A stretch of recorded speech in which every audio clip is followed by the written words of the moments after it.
Gjithçka filloi nga një vend I vogël në Burrel.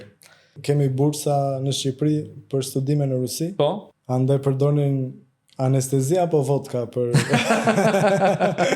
Rusët kishin një lloj shprehje për Moskë. Moska nuk flet kurrë. Moscow never sleeps.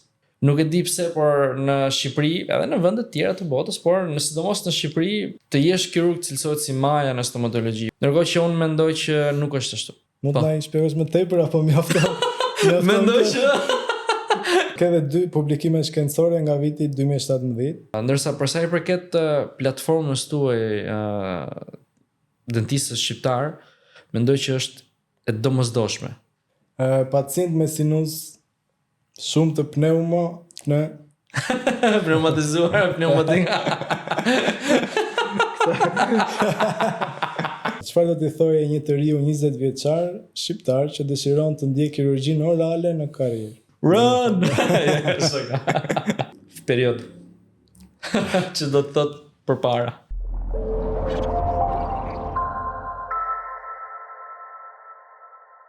Sot në poltron kemi doktor Igli Mëcuku, një kirurg oromaksilofacial dhe implantolog me një eksperiencë ndërkombëtare në Moskë. I specializuar në kirurgji dhe trajtime komplekse dhe në implantologji të avancuar, qasja e tij bazohet në etik, në precizion dhe në rezultate afatgjata. Sot, si themelues I Unident Clinic, ai sjell një standard modern dhe europian në stomatologjinë shqiptare. Doktor, faleminderit që je pjesë në poltron. Është kënaqësi për ne të dëgjojmë historinë dhe rrugtimin tënd prej Moskës në Tiranë. Faleminderit ju për ftesën. Atëherë doktor, jam kurioz si nisi gjithçka, pra nga fëmijëria, familja, ishte ndonjë person që ju inspiroi për të hyrë drejt dentistrisë? Atëherë, gjithçka filloi nga një vend I vogël në Burrel, në një familje shumë modeste, ku prindrit ishin mësues. Në familjen tonë ka qenë gjithmonë një si detyrë, një si rregull, që ne duhet të ishim të drejt vetes dhe drejt njerëzve përreth. Kishim si detyrë.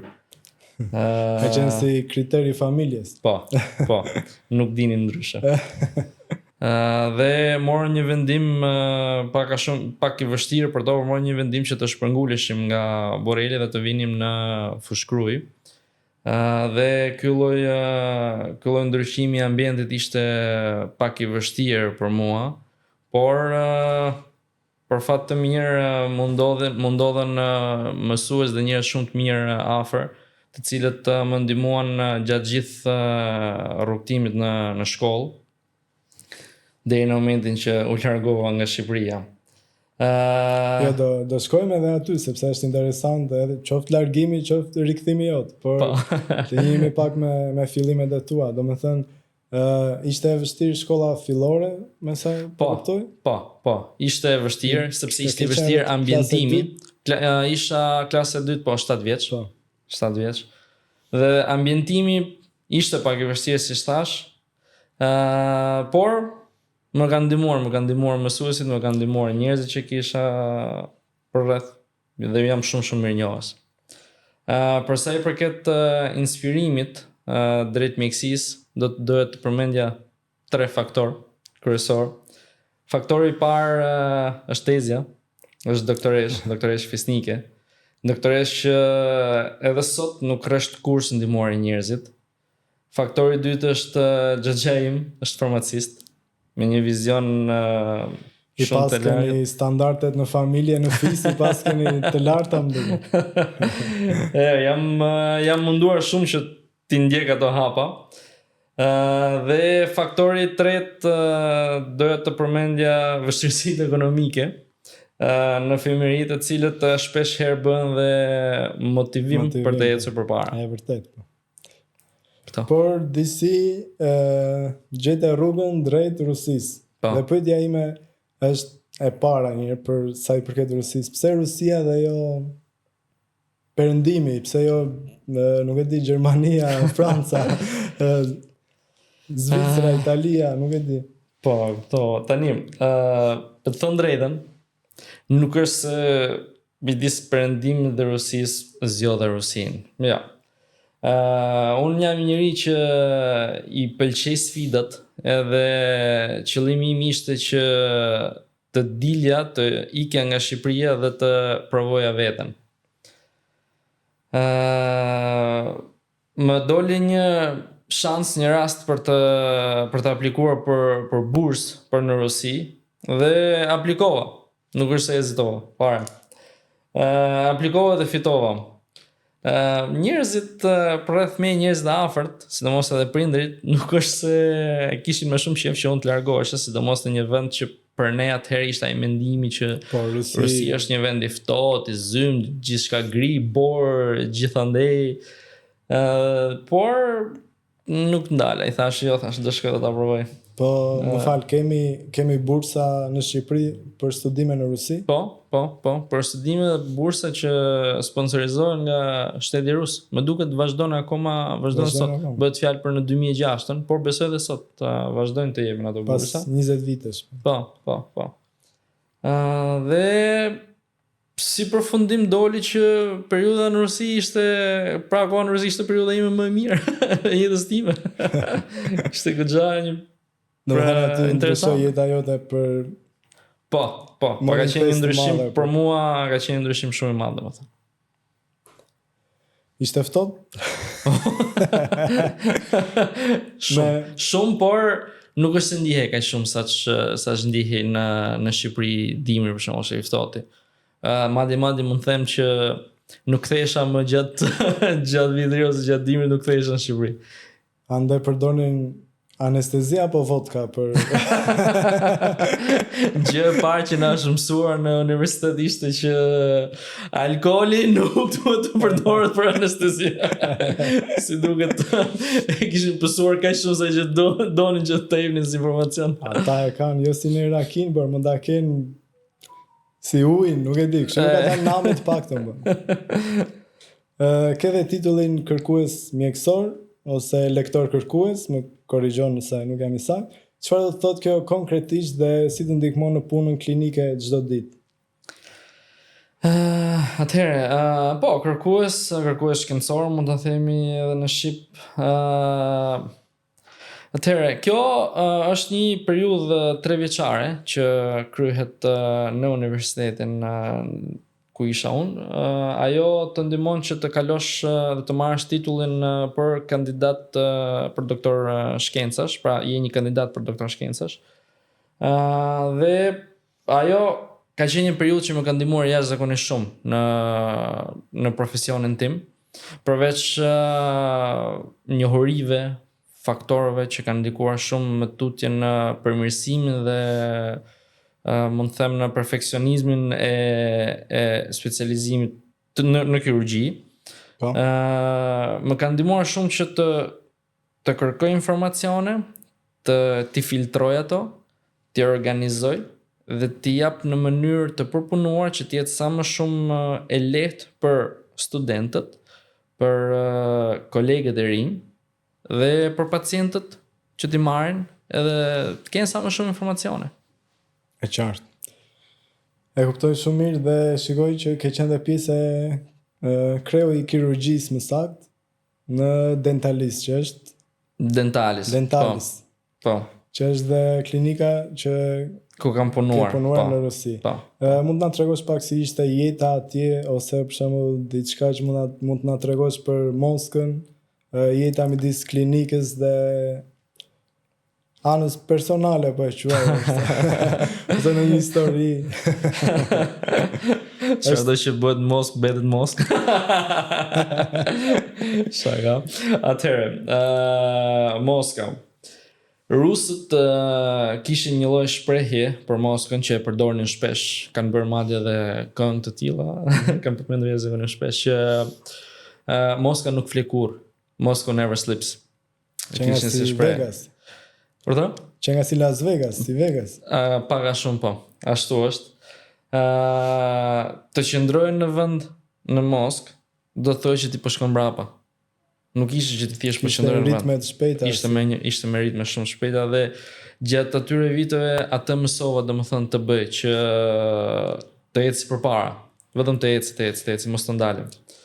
Në vitin e dytë, për sa i përket edhe karrierës time, si filloj në Moskë, në vit të dytë të universitetit vendosa të kërkoj një klinik ku mund të shkoj dhe thjesht të shoh çfarë bëhet në këto klinika stomatologjike në një qytet kaq të madh, ndër qytetet më të mëdha në botë. Dhe jam kurioz vërtet të di si ishte dhe si ndryshon nga një klinik në Tiranë.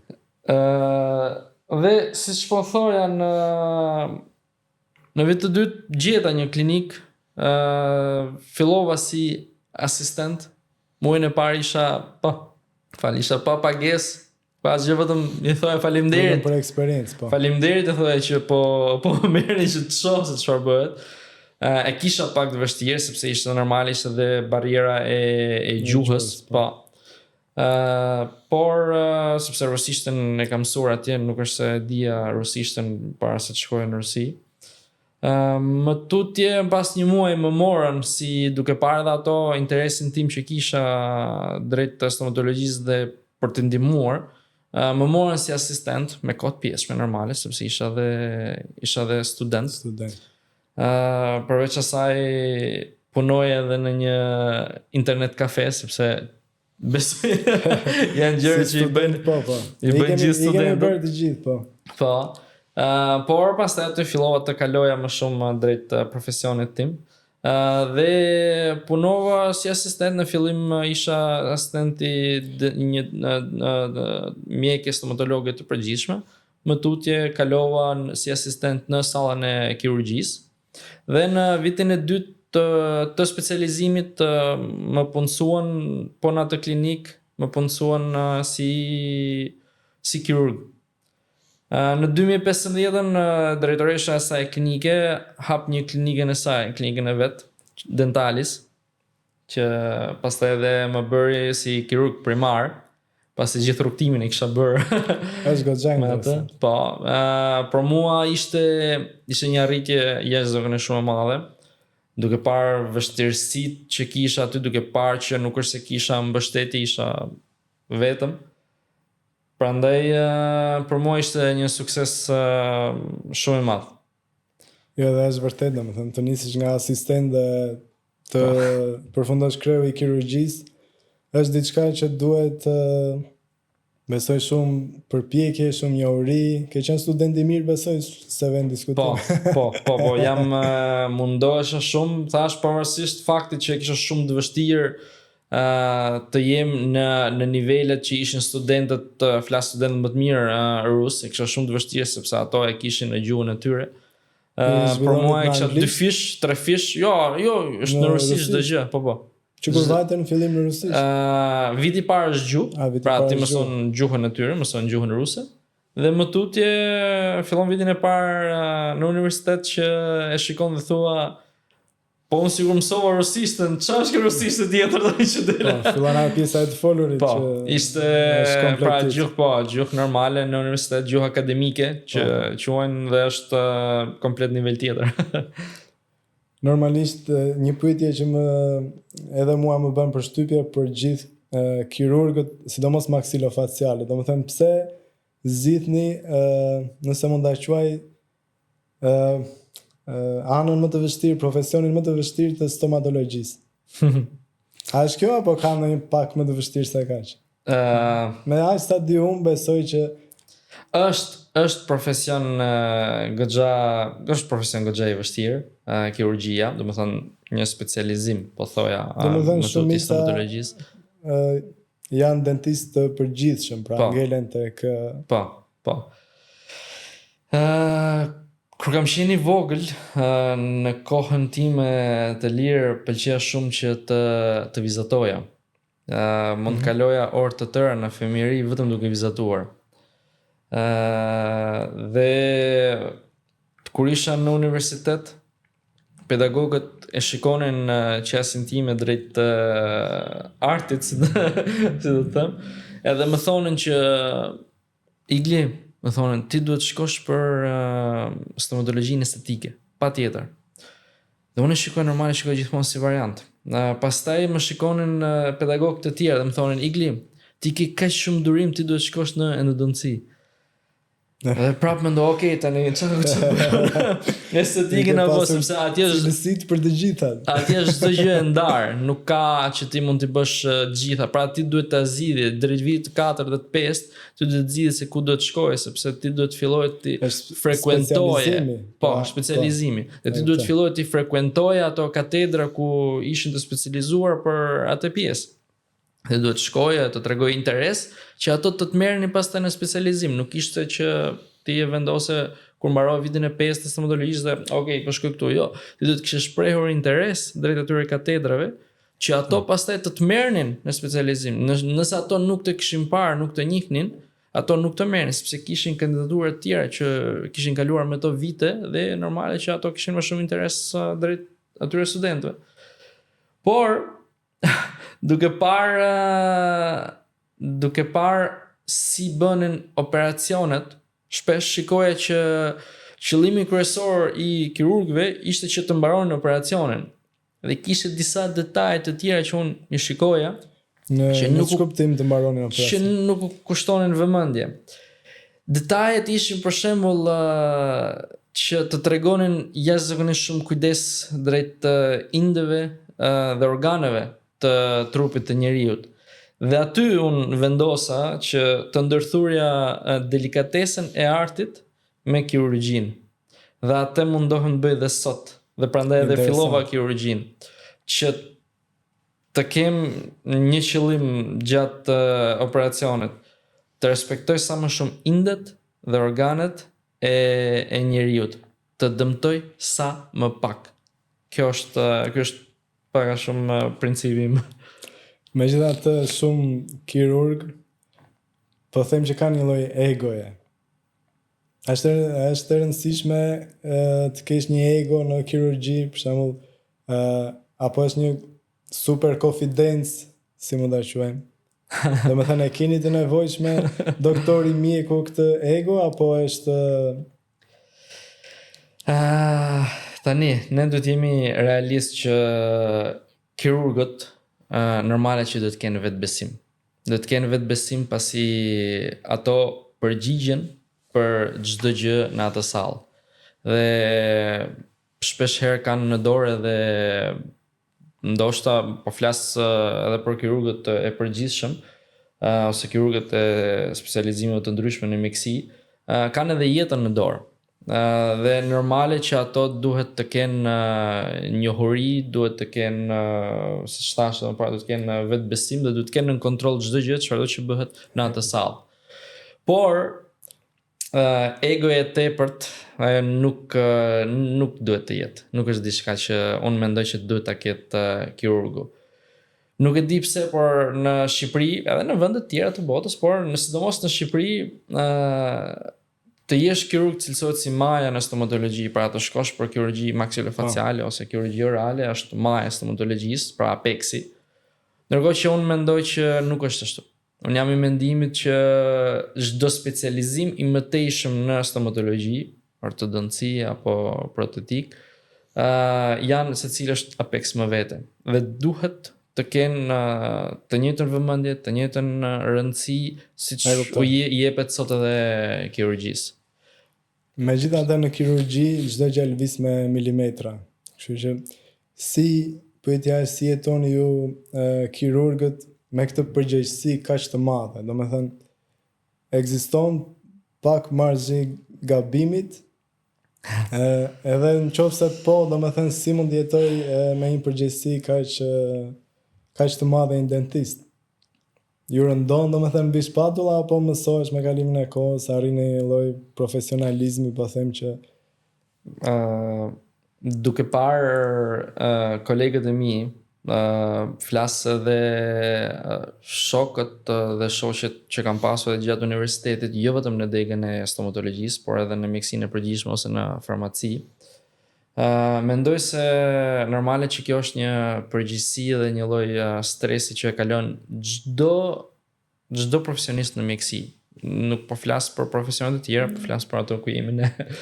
Ka dhe kirurg zemre që ka. Prandaj po flas, të gjithë e kanë. Pra çdo profesion e ka atë stresin e vet. Për sa i përket kirurgjisë, unë do t'i ndaja specialistët që merren me këtë pjesë do t'i ndaja në 3 kategori.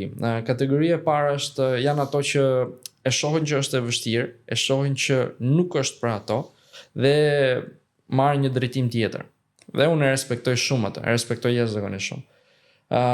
Të dytët janë ato profesionistë të cilët e vuajnë gjatë gjithë kohës, e mbajnë mbi supe gjithë atë ngarkesë, vuajnë çdo gjë që atyre u ndodh dhe kjo çon atë burnout. Po. Aty të çon. Dhe është kategoria e tretë, e cila janë ato në të cilin janë ato profesionistë ku e kuptojnë që nuk janë zoti, e kuptojnë që nuk mund të bëjmë ne gjithçka, dhe duhet të pajtohen me këtë mendim. Thjesht mendoj unë që duhet të kenë vetëm një qëllim ato që mos të dëmtojnë dhe të kërkojnë të përmirësohen dhe të shkojnë drejt perfeksionit. Kjo është. Asnjëherë nuk mund të imitojmë natyrën, por ama të shkojmë drejt asaj. Ka pasur ndonjë rast që për shembull ju ka mbajtur zgjuar natën? është një pyetje që po t'ja bësh çdo specialisti, sidomos në mjekësi, mendoj që do të përgjigjesh që patjetër që po. Janë sidomos në fillimet e karrierës tonë normale, ato net kanë qenë shumë të shpeshta.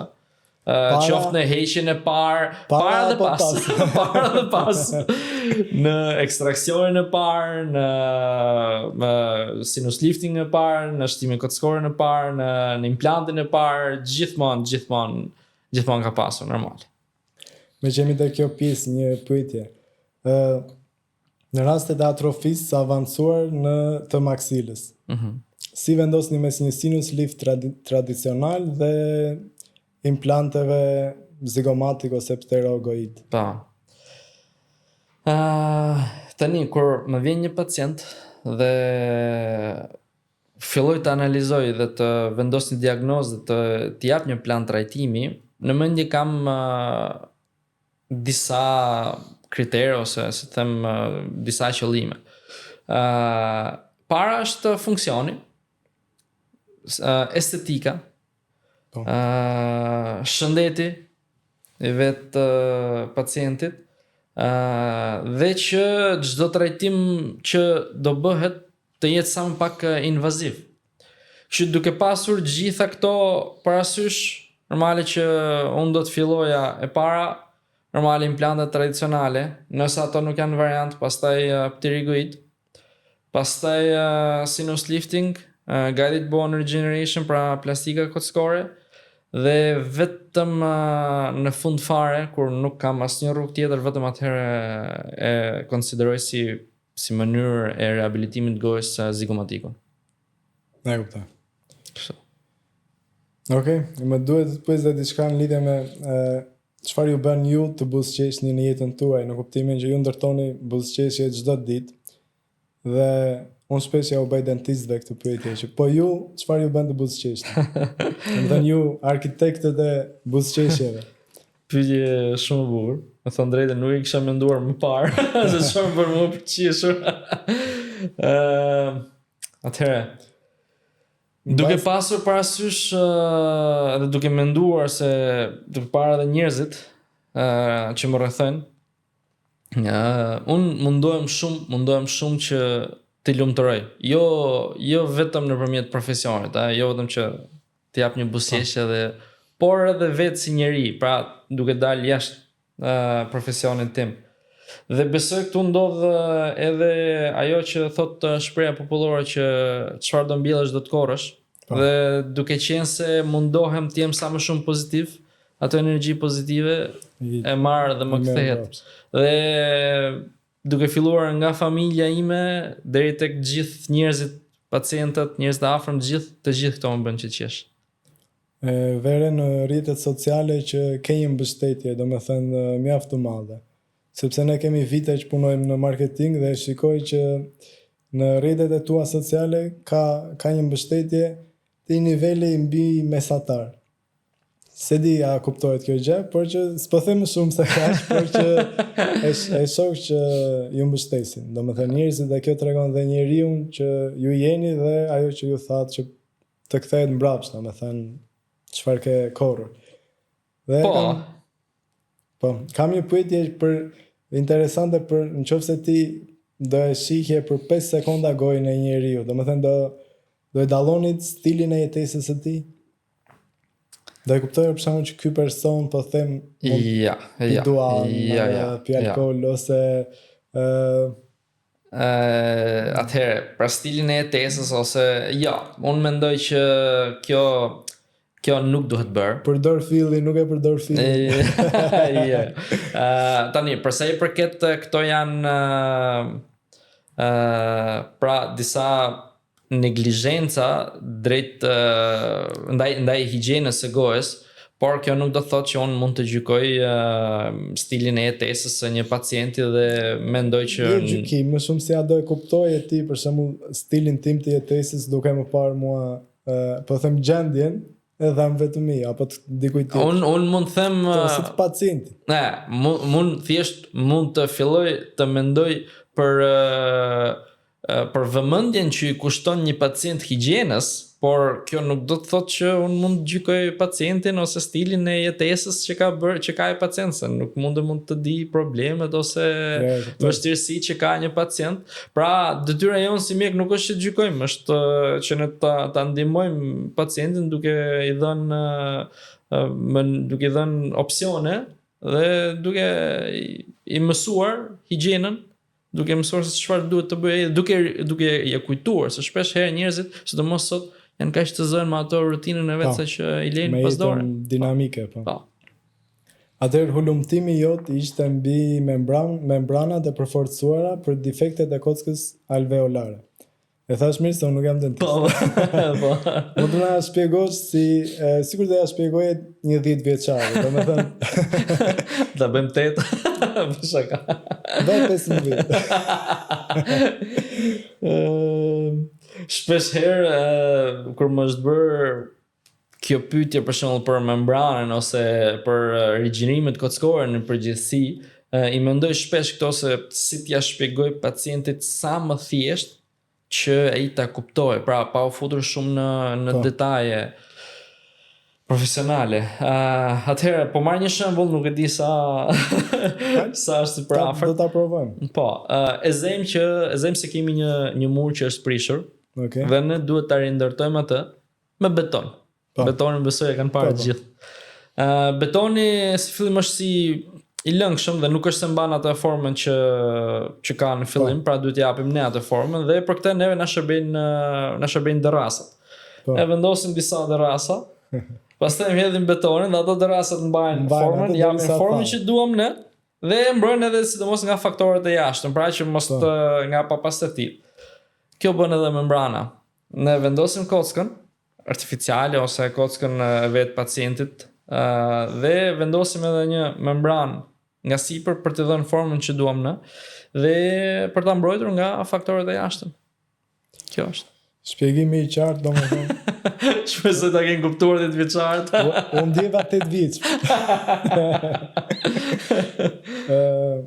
Atëherë ju formuat në Rusi, një vend që ka një traditë të fortë në kirurgji apo? Po. Çfarë bëjnë ndryshe ata që ne ende nuk po e bëjmë këtu? Ka diçka? Atëherë, e kam menduar shpesh që pse atje janë ndryshe dhe këtu janë ndryshe profesionistët. Dhe kam arritur duke qenë se edhe kam punuar edhe andej, kam punuar edhe këtu dhe kam arritur në një konkluzion që mendoj nuk janë thjesht profesionistët ose specialistët, janë edhe pacientët. Pra, niveli specialistëve është në përpjestim të drejtë me njohuritë që kanë njerëzit dhe pacientët rreth problemeve që ato kanë. Kur vinin pacientët për konsulta, ishin jashtëzakonisht shumë të përgatitur. Bëhet fjalë para AI-s, nuk po flas tani që doli ChatGPT-ja, bëhet fjalë unë në 2019 jam kthyer këtu, s'ka pas dalë akoma. Bëhet fjalë në 2006 edhe më tutje, pacientë ishin jashtëzakonisht shumë të informuar dhe specialisti, pra mjeku, duhet të kishte një bazë teorike të jashtëzakonshme që të ishte gati dhe të përgjigje pyetjeve që ato kishin. Dhe këte mundohem edhe këtu sot bëj që të informoj sa më shumë qoftë publikun, qoftë specialistët e rinj, kolegët e mi të rinj, qoftë dhe studentët, në mënyrë që çdo gjë të jetë duke u rritur pra në nivel informativ. E kuptoj, dhe me që ra fjallat e ChatGPT-ja po e kërkoja këtë, pra PRF, platelet rich fibrin, apo jo? Po. Pra është një teknik ku marrim një sasi të vogël gjaku, Po. dhe nga vetë pacienti e përpunojmë dhe nxjerrim prej tij faktor natyral shërues. Mund të na i shpjegosh më tepër apo mjafton? Mendoj që kam hyrë gjë shumë thellë apo jam okay. Ja, nuk është Tingëllon kështu si shkencë fiksion si. Ja, nuk është aq komplekse ose aq e vështirë, domethënë që të kuptosh se çfarë bën PRF-ja. Ne mua më tu janë çat. Më vjen mirë që njerëzit tani informohen, sepse mua më duhet harxoj më pak kohë në shpjegime. Vazhdo mendoj që ke një 8 vjeçar. Okej. PRF-ja është thjesht plazma ose një pjesë e gjakut që ne e diferencojmë, e marrim me centrifug dhe e përdorim nëpër operacione për të rritur sasinë e faktorëve shërues në plag.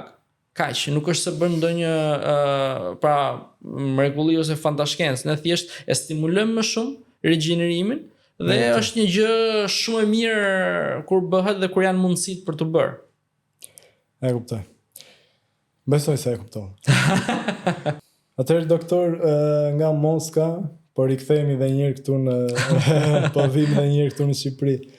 Çfarë ju bëri që të zhvendoseshit këtu dhe të hapnit klinikën tuaj? Domethënë kishit një vizion tuaj, kishit dëshironi të sillit një standard të huaj, si funksionon Unident Clinic? Po, ajo që kisha unë në mendje kur u hap Unident, ishte normale që të vendose disa standarde shumë të larta, standarde europiane, dhe të tregoj që pacientët meritojnë gjithë vëmendjen e komplet klinikës tek secili. Dhe jam munduar shumë dhe mundohem që ta ofroj këtë. Gjithashtu të sillem edhe teknologji të reja, mënyra të reja, pra të jemi në një hap, në të njëjtin hap dhe në njëjtin nivel siç është gjithë bota, pra me perëndim. Nuk kemi pse të jemi ne më mbrapa. Ke marrë me vete disa teknika të fshehura nga Rusia apo përveç mindsetit vëndëm përpara. Ato që dija. Rritë që po. Doktor, po për sa i përket pjesës së marketingut, në rastin ton, pra si një media dentare, sa të rëndësishme e shikoni ekzistencën e një media profesionale në Shqipëri, duke qenë se shumë dentistë mbyllen brenda klinikës së tyre, sepse normalisht janë në punë gati gjithë ditën, por ata duhet të komunikojnë punën e tyre, duhet të shfaqen më shumë, sidomos online, që kohët e sotme është një botë më vete, po e quaj. Po. Tani të kesh sado të mirë të kesh një produkt apo shërbim, pra sado i mirë ti është ti në ato që bën, nëse ti nuk e tregon dhe nëse pacientët nuk e shohin, ose në përfusha tjera, jo në miksi klientët, nëse ato nuk e shohin, atëherë ti nuk e asgjë. sepse ti nuk po e tregon se çfarë bën dhe prandaj marketingu është mendoj është i domosdoshëm në çdo fushë, shumë i domosdoshëm. Ndërsa për sa i përket platformës tuaj dentistës shqiptar, mendoj që është e domosdoshme. Domosdoshme në ditët e sotme, pasi informacioni është kaq voluminoz dhe kaq i shpejt që po futet me ritme shumë të shpejta dhe kalon tek të gjithë njerëzit kalon pothuajse i pafiltruar. Platforma juaj thash është diçka që duhet ta bëj këtë. Pra duhet t'u tregoj pacientëve duhet t'u tregoj të vërtetën dhe llojet ose mënyrat e shërimit që janë sot. Ndërsa specialistëve ose kolegëve të mi duhet t'u tregoj se çfarë po bëhet dhe ku duhet të shkojnë, ku duhet të jenë.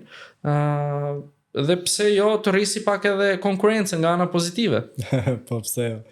Po qëllimi jonë është gjithmonë domethënë të rrisim standardin të marketingut në Shqipëri. Dhe të dokumentojmë, sepse unë personalisht, por edhe stafi im, kemi vite që punojmë dhe kemi parë anë të tjera të dentistëve shumë të mira, shumë interesante, shumë ngjyrse. Dhe duam t'i nxjerrim ato, jo vetëm në podcast, por edhe tek trajnimet që shkojmë, tek evente trajnimet, bëjmë një dokumentim ndryshe, pra që të tregojmë që edhe dentistët për të anës profesionale që ne e kemi dhe unë jam bindur shumë që ne tashmë e kemi, që kemi mjek si ti që janë shumë të zotë që vinë dhe investojnë totalisht në Shqipëri, ka goxha mjek që duhet të dalin në pa, domethënë dhe për këtë shërben e gjithë kjo media dentare që dhe po bëni punë shumë mirë. Faleminderit. Orime. Do të shiroj ta ndryshoj edhe pak vibe-in për të kaluar në një lojë, po them ose në 2 lojra që kam. E para është operoj ose refuzoj. Okej, të provoj. Pra unë do të them rastin ti do na operosh ose do e dërgosh tek dikush tjetër, pak a shumë. Po. Pra, kemi pacient 80 vjeçar që kërkon 6 implantë. Tani mosha nuk është kundërindikacion, së mundit janë, nëse nuk ka kundërindikacione, operoj. Pacient me diabet të pakontrolluar. Ja. E dërgon tek endokrinologu, patjetër. Po dikush me frikë ekstreme. Ato të bëjmë psikologun ose normale që do përdorim ndihmën e anestezistit në fundit. Pacient që ka bërë implant jashtë vendit dhe vjen këtu me komplikacione. Do ndihmojmë, patjetër. Pacient 18 vjeç kërkon veneers sepse do një buzëqeshje perfekte për Instagram. Nëse i ka dhëmbët të shëndetshëm në asnjë mënyrë. Nuk e pranon. Jo. Okej, sepse kjo tregon shumë për ju, domethënë është një pyetje thjesht, është një lojë për shkak që sepse sa po refuzove. Jo. Okej. Pacient që kërkon të heq të gjithë dhëmbët, më falesh, të njëjta gjë për Hollywood Smile, pra trend i ri që nëse nuk ka indikacione në asnjë lloj mënyre, tek unë as nuk i dua. Jo. Ka ndodhur që ka pasur pacient që kanë thënë pas 10 ditësh kam i dasëm dhe duat trajtim shumë të shpejt. Pra kam një event. Po. Për rasti konkret që unë e kam në Shqipëri është ndodh. Kam dasëm dhe më rregullon dhëmbët. Dasëm ose biletën? Në qofse nuk do i rregulloheshin për 10 ditë, ti do e merrje përsipër për të bërë aq sa mund të bëje apo tani në rast se pas dasme.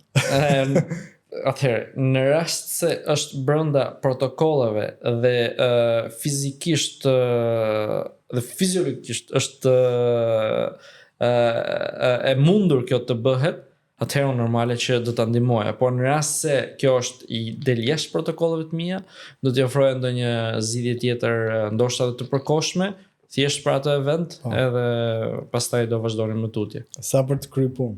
Po. Po ata emigrantët, po them që i duan për një ditë. Nëse është ndonjë punë e vogël që bëhet për një ditë, po nëse do në 12 dhëmbë implante gjithçka lart për një ditë. Ja. Jo. Pamundur. Është e pamundur. Pacient me sinus shumë të Pneumatizuar, pneumatik.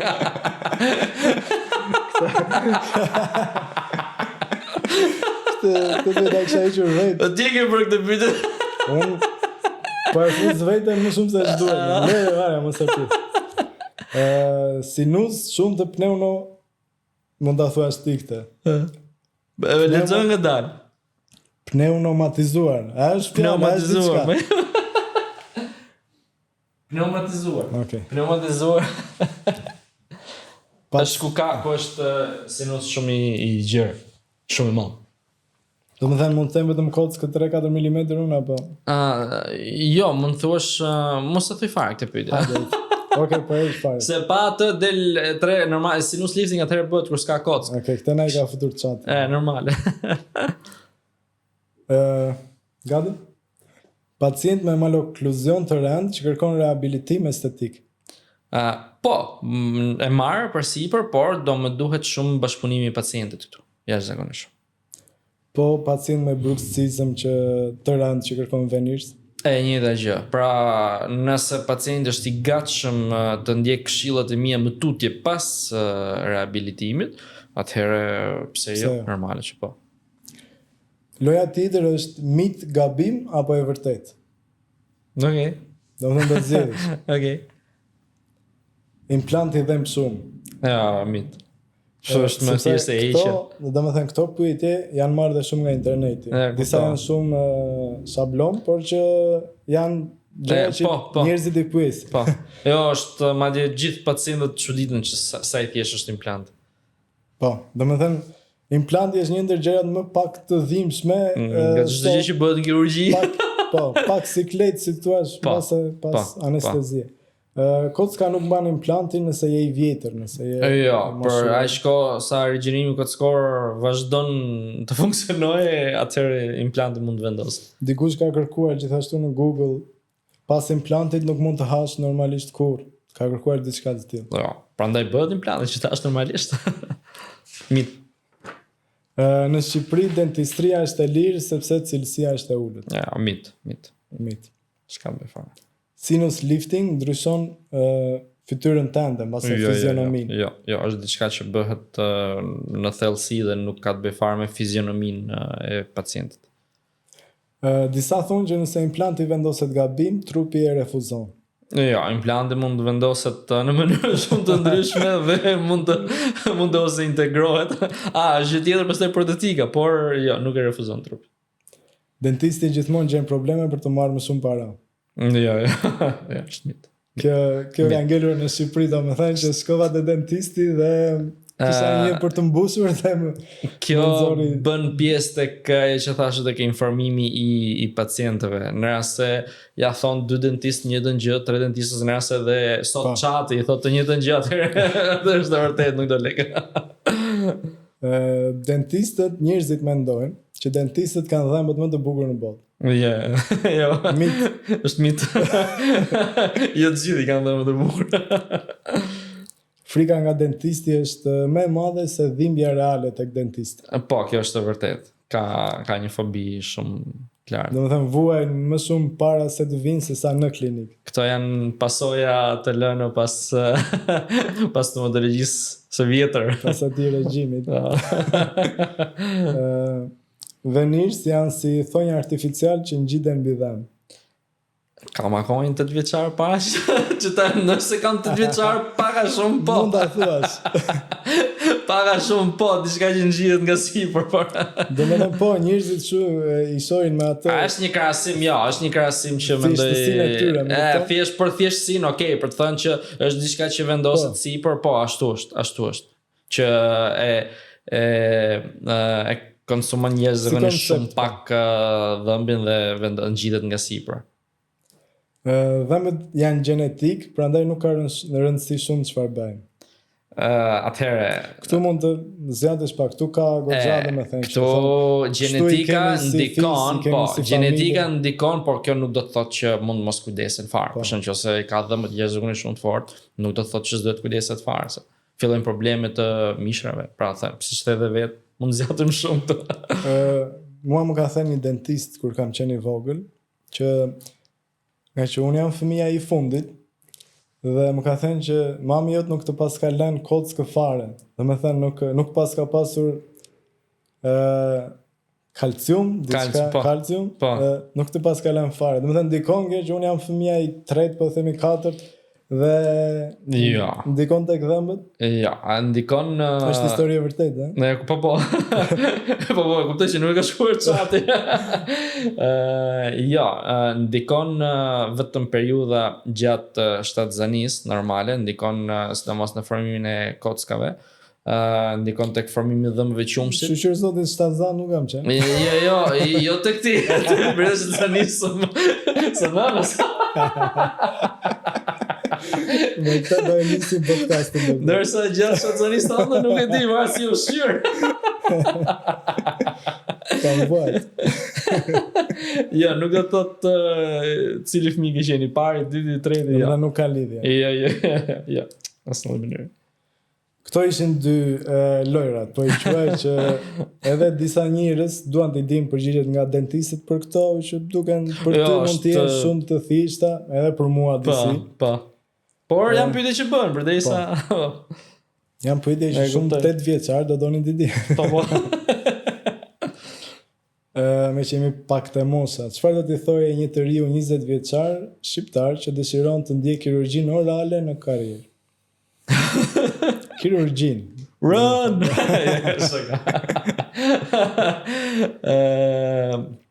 Atë që do i thoja edhe fëmijëve të mi, se kam dy çuna edhe nuk e di se çfarë do bëhen, por nëse do më thonë që dua të ndjek kirurgjin,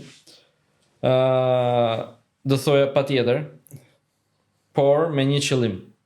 Që të jeni shumë të mirë në atë që bëni, që të jeni jashtëzakonisht shumë të mirë në atë që bëni. Pra ai do të jetë qëllimi, të shkoni drejt perfeksionit. Vazhdon domethënë standardi i familjes. Po të tjetër. Është trashëgues. Nuk e kam vetëm për familjen, e kam edhe për të gjithë, unë kam edhe student që vinë dhe më asistojnë gjatë operacioneve, të njëjtën gjë u them. Pra për mua nuk ka rëndësi kush nga ky standard që ju keni ne na vjen dhe mjek shumë të mirë, kështu që vazhdoni, mund ta mbani lart. Do mundohem. Por ama vetëm mos harrojnë që para se të jenë mjek janë njerëz dhe përpara tyre nuk janë raste klinike, por do jenë njerëz edhe ato. Pra ta kenë këtë të ngëlitur në mendje. Pra njeriu para profesionit. Po, patjetër. Cilat kanë qenë 2 ditë, njëra më e rënda dhe tjetra më e bukura si doktor? 2 ditë që mund na tregosh, domethënë që mbase njëra mund të ketë qenë nga ato që të kalon pa gjumë, tjetra mund të ketë qenë shumë e bukur, nuk e di, mbase një rezultat fantastik pas një pune shumë të lodhshme, ose diçka që të ka thënë një pacient që të ka ngelur. E kam të vështirë të zgjedh një ditë shumë të keqe apo një ditë shumë të mirë, pasi si nga ana e vështirësive normale që kanë qenë të shumta, sepse ai që ecën dhe ai që bën diçka do ketë vështirësi patjetër, ndryshe nuk rritesh si në profesion ashtu edhe si njeri. Normale që kanë qenë vështirësitë, ato janë vështirësitë që hasim në profesion siç has çdo mjek. Ndërsa ditët e bukura normale që janë ditët kur pacienti buzëqesh, kur pacienti të falenderon, të përqafon, dhe nuk harroj, kanë qenë disa, nuk harroj lotët ekzimit të pacientëve që kanë qenë pas i kanë parë vetëm, pas i kanë parë ndryshimin, edhe sidomos pas atyre procedurave kirurgjikale ku ato nuk kanë ndjerë asgjë dhe janë shokuar nga ky fakt. E di dhe kam qenë qoftë prezent në për disa kirurgji që kanë ndodhur kjo gjë, edhe e kam provuar dhe vetë që kirurgjia nuk është fare e vështirë, domethënë është thjesht ne i futim vetes disa frikra, disa mendime të tepërta, e stërmendojmë shumë atë pjesën që çfarë do ndodh dhe e zmadhojmë diçka që është shumë e vogël, sidomos kur ka mjek si ti apo mjek të tjerë mjaft të mirënjohur dhe të respektuar këtu në Shqipëri, jemi në duar të sigurta, kështu që qëndroni pak më të qetë. Atë mundon të informoj të them që nuk është as pak e vështirë. Pra janë gjëra që bëhen shumë, sidomos sot me teknologjinë që kemi sot, është pa kuptim që të kenë kaq shumë frikë pacientët. Doktor, po vizioni juaj për Unident Clinic, le të themi pas 10 vitesh, si e shikon klinikën, si e shikon profesionin tënd? Është thjesht. Pas 10 vitesh Unident dhe Dr. Igli do jenë po prap duke kujdesur për shëndetin e gojës së pacientëve me të njëjtën profesionalizëm, me të njëjtën etikë, me të njëjtën filozofi dhe qëllim.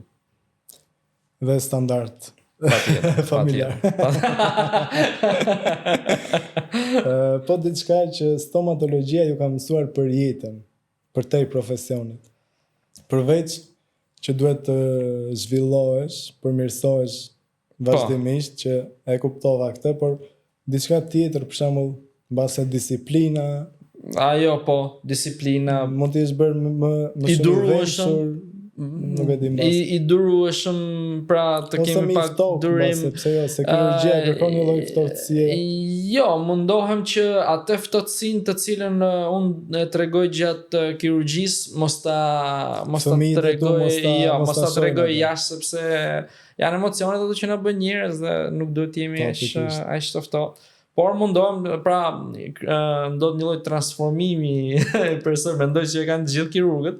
Por ndodh një lloj transformimi kur futemi nga një person me kolegët ku jemi në një ambient të përbashkët në sallë kirurgjikale. Madje pas dhe një reels një ditë që kështu e kishte bërë që si jemi ne aty dhe futet aty dhe ndryshon komplet. Maskën Iron Man. Pra këto janë thash të jemi të tregojmë pak më shumë edhe dëmshuri ndaj njerëzve që na rrethojnë, durim. Këto janë nuk është se. Në fundit për te implanteve, kirurgjisë dhe teknologjisë, çfarë do të thotë për ju një buzëqeshje e rikthyer tek pacienti?